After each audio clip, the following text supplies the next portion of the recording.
who is a health, wellness, and fitness advocate, activist, and crusader. Today's topic is, where's your six-pack? I posed this question to my nurse friend Jen, and she replied, in the fridge. She made me laugh with that reply, but in reality she has a pretty hard body, especially for a woman who's given birth to several children. If your answer to the question truly is in the fridge, then you might just want to listen to this. Although vanity may be an important driving force for wanting to develop that six-pack, it's really about living a healthy lifestyle.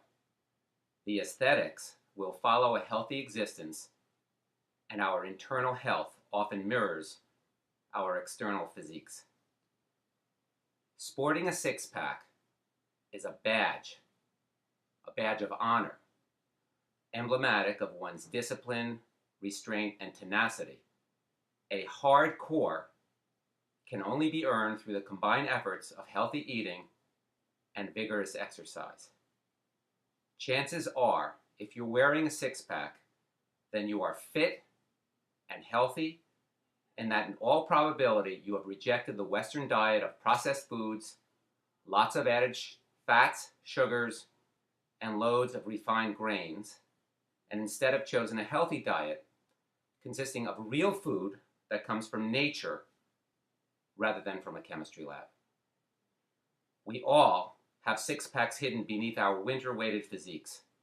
We may be flabbier and less toned than desirable, but somewhere within is a sinewy, tight, and lean torso.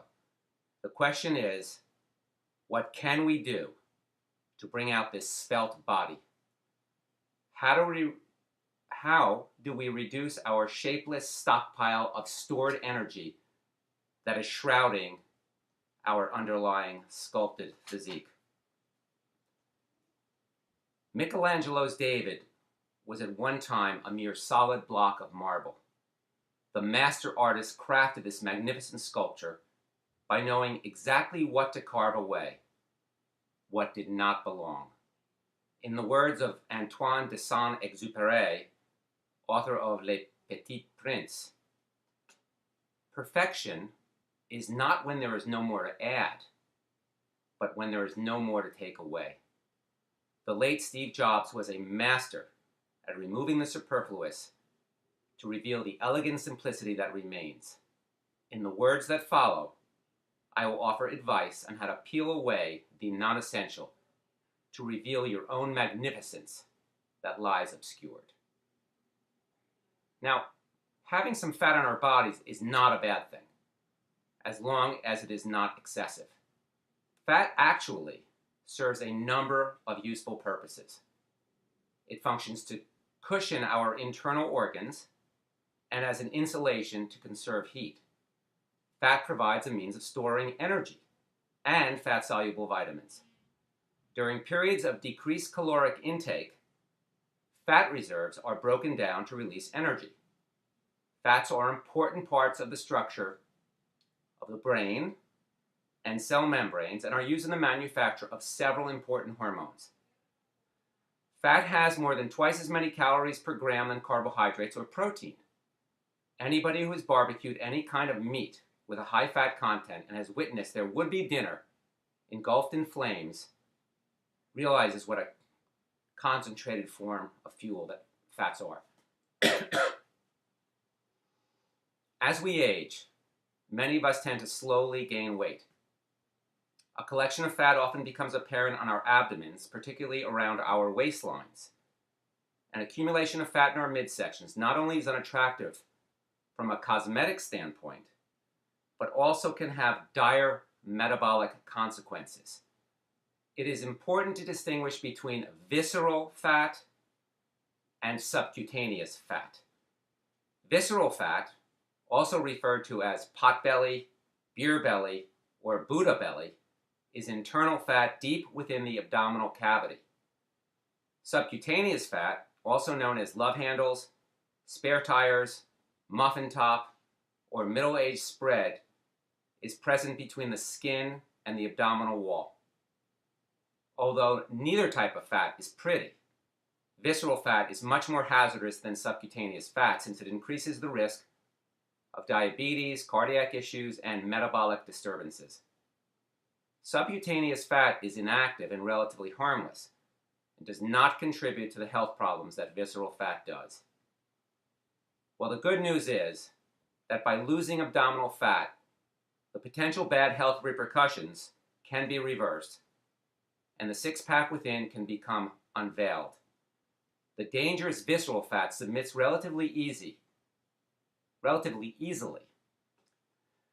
to diet and exercise, whereas the less harmful subcutaneous fat at the waist is more stubborn and resistant to reversal measures. It is this accumulation of belly fat that masks the underlying rectus abdominis muscle, also known as our six-pack muscle. And now a few necessary words on metabolism.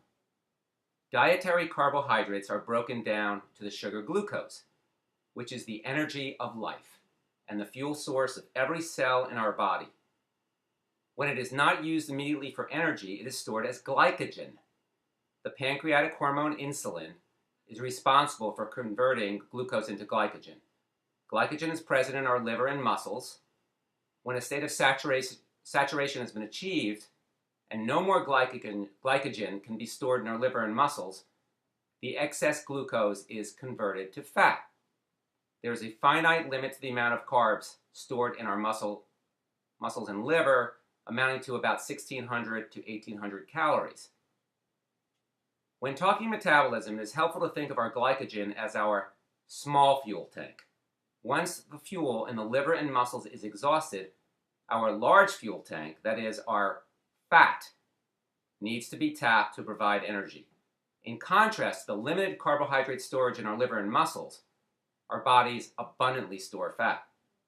Depending on how much fat we have, many days to weeks of energy can be provided. To reveal your six-pack, you need to have as small a large fuel tank as possible, since it is these stored energy reserves that are obscuring the glorious sculpted abdominal musculature that lies beneath. There are a few important facts that are fundamental to our understanding of the science of fat. First off, our fat stores are not static but are dynamic. In other words, there is continuous mobilization of our fat as fatty acids and storage as triglycerides. Secondly, fat storage is largely under hormonal control. Hormones are chemical messengers that cause specific actions in our body. The specific hormones involved in fat metabolism are insulin, cortisol, estrogen, and testosterone. Thirdly, fat is not just fat. It is a metabolically active endocrine organ that does not just protrude from our abdomens in an inert state, but literally has a life of its own. Fat produces pro-inflammatory factors, hormones, and immune cells. Fat has an abundance of the hormone aromatase, which converts testosterone to the female hormone estrogen. One consequence of too much fat in men is excessive conversion of testosterone to estrogen, creating the potential for male breast enlargement. Insulin. Insulin is the principal regulator of fat metabolism. After a sugar and carbohydrate load, insulin is released to get the fuel into our cells. When we go without food, as happens when we sleep, insulin levels decrease and fat is released to be used as fuel. Insulin levels are determined primarily in response to our carbohydrate intake in order to keep our blood sugar regulated. Insulin has much to do with the way our bodies store or burn fat. When insulin levels are elevated, we accumulate fat. When insulin levels are low, we burn fat for fuel. Insulin is all about increasing fat storage and decreasing fat burning. This is why diabetics on insulin injections typically get fat. If we have a substantial amount of belly fat, then by definition we have insulin resistance. This is a condition in which our pancreas works overtime to make more and more insulin to get fuel into our cells. This is a precursor to diabetes, cardiovascular disease, and all the havoc they can wreak. Our insulin levels are determined by the carbs we eat. The more carbs we eat, the sweeter they are, the easier they are to digest, the greater the insulin levels, and the more fat accumulation is driven. Insulin secretion caused by eating carb-rich foods, flour, cereal grains, starchy vegetables like potatoes, rice, sugars, and high fructose corn syrup is what makes us fat. The sweeter the food, the easier it is to digest, the fatter it will make us. And liquid carbs such as soda, fruit juices, and beer are the biggest culprits. So if we want to get leaner and reveal the six-pack within, we must lower our insulin levels. To lower our insulin levels requires carbohydrate restriction, meaning decreased consumption of sweets and starchy carbs. Even if we don't reduce our quantity of carb intake, we can improve the quality of our carb intake by eating healthier carbs, whole grains, fruits, vegetables, legumes, etc.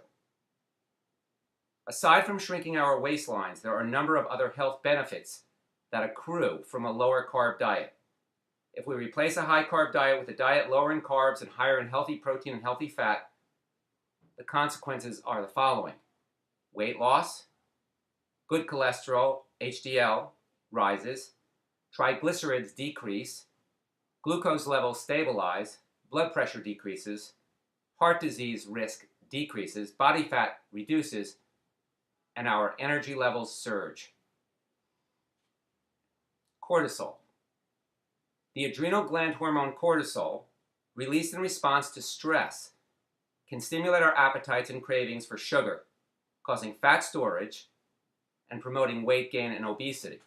This is the very reason people on steroid meds tend to have enormous appetites, gain weight, and have a central distribution of body fat known as centripetal obesity, even if they were very thin prior to starting on the cortisol.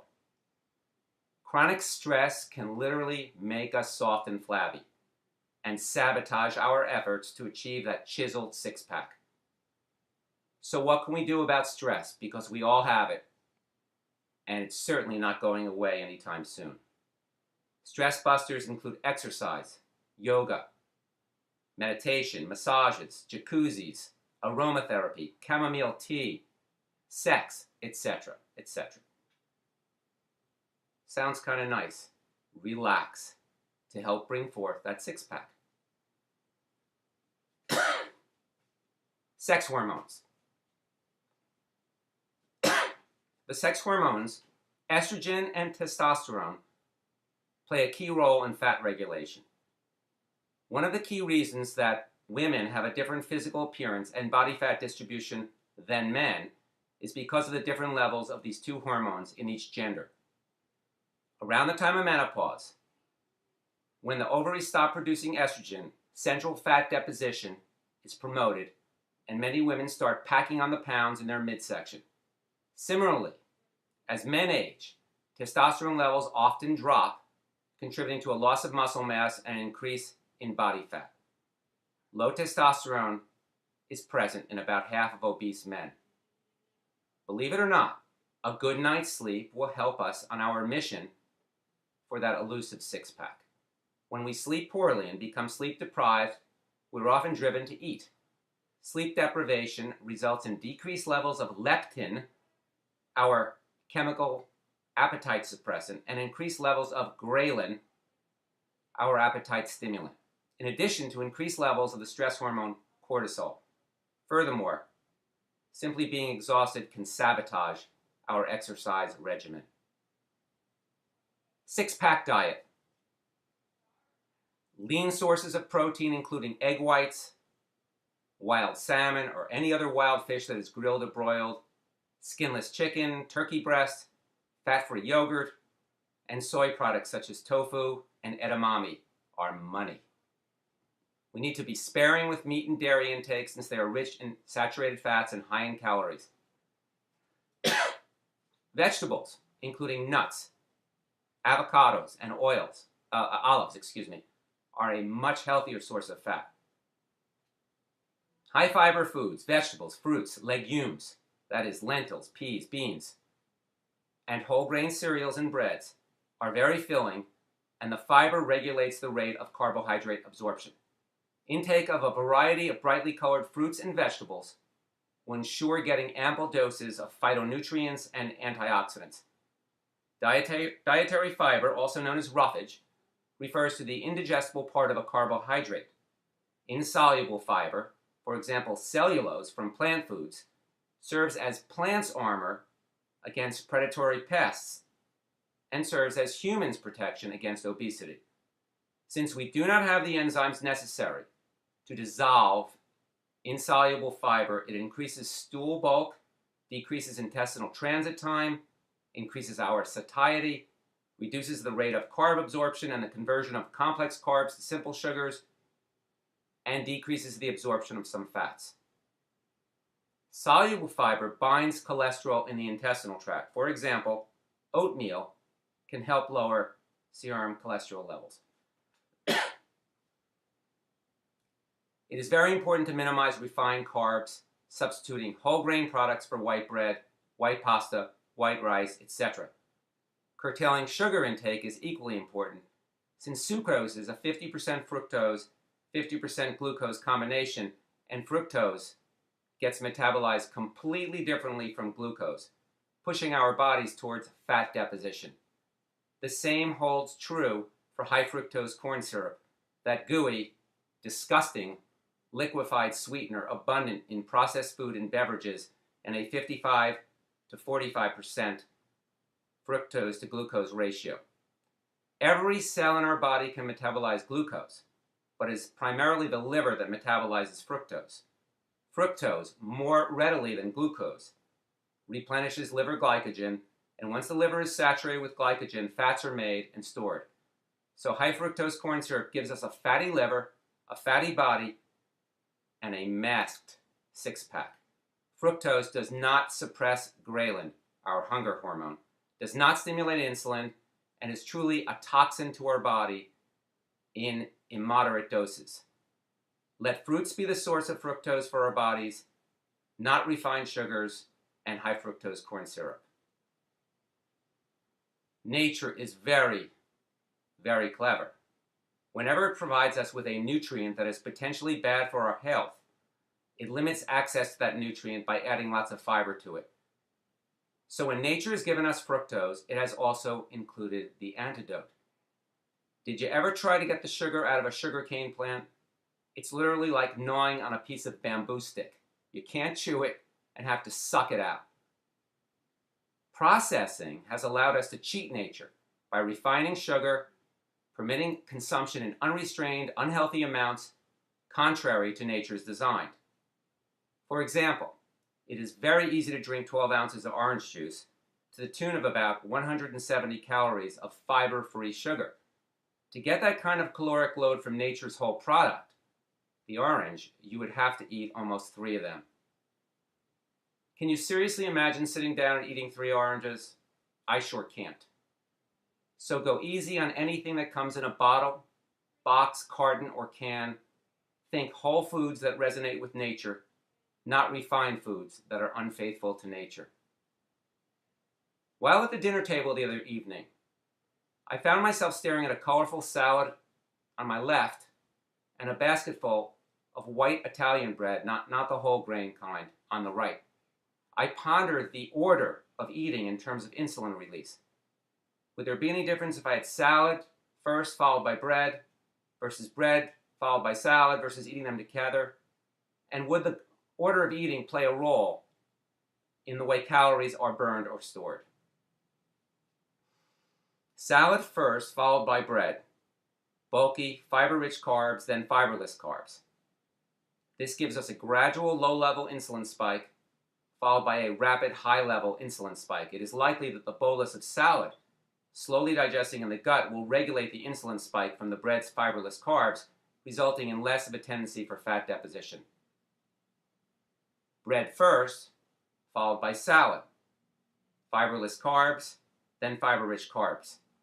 This gives us a rapid, intense insulin spike, followed by gradual, lower-level insulin spike. It is likely that this order will result in fat deposition, since by the time the salad gets to the gut, the bread has already been digested and absorbed. Together, the salad mixing in the gut with the bread will regulate the insulin spike from the fiberless carbohydrate load of the bread, resulting in less of a tendency for fat deposition. Bottom line here, if you're going to eat white carbs, you can minimize the intensity of the insulin spike and thus the tendency for fat deposition by mixing in some fiber-rich foods. Better yet is to ditch the white carbs completely and eat the whole grain product. If you're going to use the strategy of using the powers of fiber-rich food, like salad, to lessen the damage from fiberless white carbs, be sure to go easy on the croutons, cheese, and excessive amounts of salad dressing that can sabotage the strategy. A very important principle in the acquisition of a six-pack is not to drink calories, so avoid liquid calories such as soda, juices, processed iced tea, lemonade, etc. These are particularly bad since they are essentially they are essentially pre-digested, fiberless carbohydrates that get literally mainlined into our bodies, causing a massive insulin spike and caloric storage as fat. A beer belly, resulting from the carbohydrate alcohol, and a soda belly, resulting from the carbohydrate fructose, are substantially equivalent. The best drink is water or seltzer. It can be jazzed up with a squeeze of lemon or lime. Water keeps us well hydrated, dampens our appetite, and will quell our thirst that is sometimes confused for hunger. It's important to be careful not to overdo sodium intake, as it can cause fluid retention, high blood pressure, bloating, weight gain, and a number of potential cardiac issues, aside from thwarting the emergence of our six-packs. Six-pack exercise regimen. A general rule of thumb is to think athletics and the aesthetics will follow. The key to exercise is diligence, carving out the time, variety, strength, resistance training, cardiovascular aerobic training, and core, abdominal and dorsal conditioning, as well as perseverance. A core synergistic exercise regimen, which is a combination of the aforementioned three types of exercise, provides a terrific overall workout. Pilates, yoga, and martial arts are three great means of obtaining a hard core, although there are many other effective exercises as well. Pilates, in particular, is an awesome means of developing core strength, as well as a toned abdomen, improved balance, posture, and muscle symmetry. I personally have derived great benefit from the home exercise DVDs from the P90X Ab Ripper, Core Synergistic, and Yoga workouts, and the P90X Plus Abs Core workout. Muscles play a key role in our metabolism. They are extremely metabolically active, each pound of lean muscle burning about 50 calories per day. With a sedentary existence and aging, there is a gradual loss of muscle mass and a resultant slowing in our resting metabolism. By building and maintaining our muscle mass with strength training, we will raise our resting metabolic rate and burn more calories. Additionally, exercise serves to increase the insulin sensitivity of muscle, which means that our muscles become more efficient at burning off carbs as fuel. Exercise is also our endogenous stress reducer, lowering cortisol levels, suppressing our appetites, and helping us burn carbs before they have a chance to be stored to fats. High-intensity interval training, alternating between extremely intense exertion and regular normal exertion, can rapidly help propel us towards that sculpted body that lies within. Finally, 10 pearls to help your washboard abdomen emerge. 1. If you want a hard waist, you must incorporate exercise into your lifestyle, achieving balance between aerobic, resistance, and core workouts. 2. Eat high quality, whole grain, high fiber carbs, lean protein sources, but easy on the meat and dairy, healthy fats of vegetable and seafood origin. 3, eat in accordance with nature's design, meaning whole foods. Avoid processed foods. The best diet is an anti-processed-atarian diet. 4, if you want to look good naked, don't eat naked calories. That is, stripped of fiber. So restrict sugar, simple white carbs, and liquid calories. Aggressively steer clear of high fructose corn syrup. 5, soft foods, sugar drinks, white pasta, white rice, white bread, donuts, bagels, potatoes, etc. will earn you a soft core.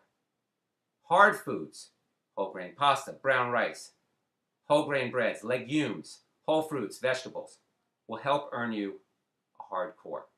6, avoid giant meals in which the caloric load will be stored as fat. Substitute with multiple smaller meals in which the calories will be used for immediate energy.